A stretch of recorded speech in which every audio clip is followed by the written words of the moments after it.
Okay, in this video, we will discuss the image compression. Uh, you are already aware about the term image compression. It means the compression of the image. Compression signifies the reduction of the size of the image, right? When we are reducing the size of the image, then we can say that this is the image compression.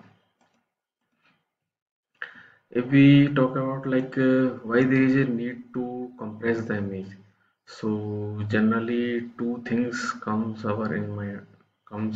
in our mind. Like for data storage, if we have the data in large amount, then we may require the large space to store the data.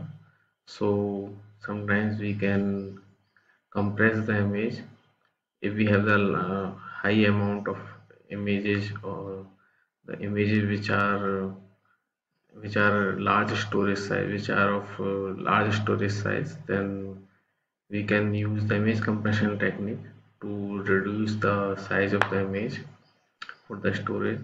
Similarly, we have the limited bandwidth to transmit the image.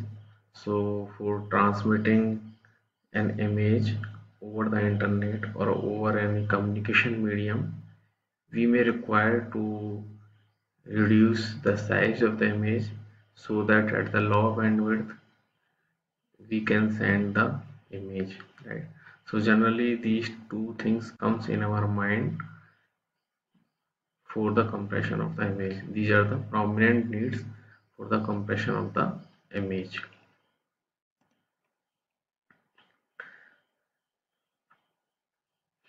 If we define the compression uh, in terms of image processing, then we have to discuss the relative data redundancy. Actually, if you are aware about image compression are of two types, the lossy compression and the lossless compression, right? A lossy compression where we compress the image, and during the compression we lose some information, so that is a lossy compression. And the second type, lossless, where we are compressing the image but we are not losing any information, so that is a lossless compression. Here two types, lossy compression and lossless compression. In both we are reducing the size of the image, but in one type technique we are losing the information. In another type we are not losing the information, right? So obviously when we are losing the information, then we may reduce the image in more amount. But when we are not losing the information and again reducing also, then we may not be losing, we may not be able to reduce the more amount in the image size, right? So whenever we are talking about the image size, or whenever we are saying that we want to compress the image, and we need to find out how much compression, right? Or what we need to compress the image. So basically when we are compressing the image, so we are reducing the redundancy in that image. So that's why we are talking about the data redundancy.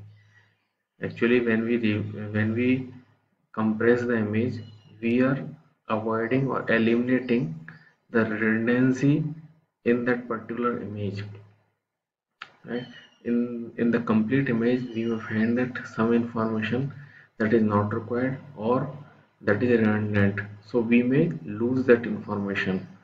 Sometimes that may require as a information, or sometimes that may not require as a information. So this is one technique, relative redundancy, where we can see that how much redundant information is there. So here redundancy is represented by R. Here this is R, and we it can define as R equals to 1 minus 1 upon C. Here C is a compression ratio, and which is defined as the B divided by B dash. Here B and B naught are the number of bits in two representation or two different images of the same information. We can say that we are having two images, one image, we are having two images of the same scene or same scenario, right? But the representation in the number of bits are different. Like first image is having B number of bits and the second image is having B dash number of bits, but both images representing the same information or the same scenario. So we can find out the compression ratio. Let's say B is representing into 1000 bits and B dash is representing into 100 bit in 100 bits. So the compression ratio will be 10, right? If 10 is the compression ratio, then R will be 1 minus 1 upon 10, so that will be R equals to 0.9. So it means we can say that here the 90% data is redundant. So in that way we can find out that one image is having how much amount of redundant information.